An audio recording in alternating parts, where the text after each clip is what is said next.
I teach my girls the Kama Sutra. रेखा, जिनको bold व बिंदास अभिनेत्री के रूप में जाना जाता है, क्या 70, क्या 80, क्या 90, यहाँ तक कि आज भी लाखों करोड़ों लोग उनके फैंस हैं।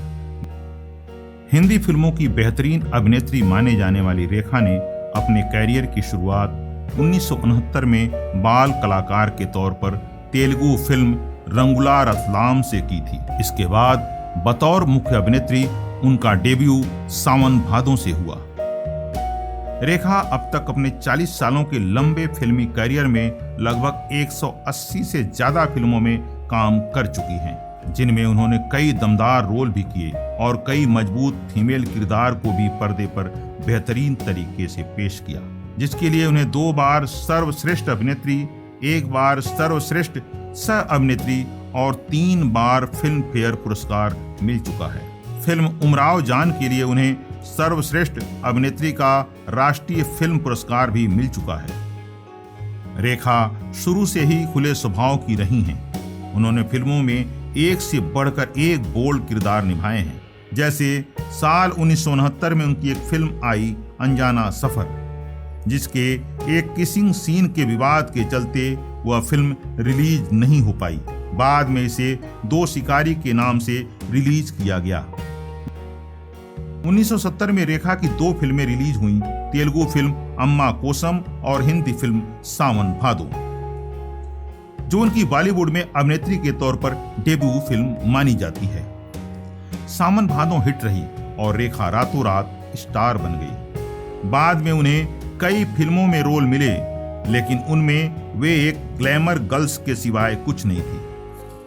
उनकी पहली फिल्म जिसमें उनके परफॉर्मेंस को सराहा गया वह थी अमिताभ बच्चन के साथ बनी 2 अनजाने, जिसमें वे अमिताभ की एक लालची बीवी का किरदार निभाई थी। उसके कुछ दिनों बाद आई फिल्म घर उनके कैरियर का टर्निंग पॉइंट रही, जिसमें उनके अभिनय को आलोचकों और जनता दोनों ने सराहा। इस फिल्म के लिए उन्हें सर्वश्रेष्ठ अभिनेत्री के तौर पर पहली बार फिल्म फेयर पुरस्कार के लिए नामांकित किया गया। उसी साल आई फिल्म मुकद्दर का सिकंदर में वे एक बार फिर अमिताभ बच्चन के साथ दिखाई दी। यह फिल्म उस साल की सबसे बड़ी हिट फिल्म रही और रेखा उस वक्त की सबसे सफल अभिनेत्रियों में शुमार हो गई। रेखा की अमिताभ बच्चन के साथ आई ज्यादातर फिल्में हिट रही। रेखा का अमिताभ बच्चन के साथ अफेयर भी हमेशा चर्चा का विषय रहा। तमाम तरह से तमाम कहानियां पेश की गई और दर्शक रेखा व अमिताभ को फिल्मी पर्दे की तरह निजी जिंदगी में भी एक साथ देखना चाहते थे।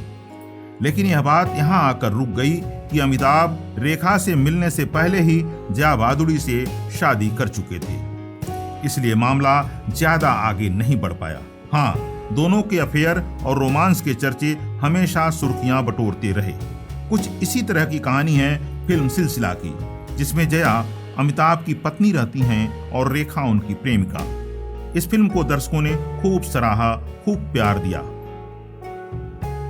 1990 के दौरान रेखा की सफलता में गिरावट आई, लेकिन उनके चाहने वालों में कभी कमी नहीं हुई। रेखा की निजी जिंदगी के साथ ही साथ उनकी कई फिल्में भी विवादों में रहीं। आस्था, खिलाड़ियों के खिलाड़ी और उत्सव जैसी तमाम ऐसी फिल्में आई जिनमें रेखा ने एक से बढ़कर एक बोल्ड सीन दिए, जिसको लेकर उनकी खूब आलोचना हुई। लेकिन रेखा ने कभी किसी बात की परवाह नहीं की और अपने काम से काम रखा। अमिताभ बच्चन के अलावा रेखा का नाम कई अभिनेताओं के साथ भी जोड़ा गया, जिनमें नवीन निश्चल, विनोद मेहरा, जितेंद्र और किरण कुमार तक के साथ उनके अफेयर के चर्चे रहे।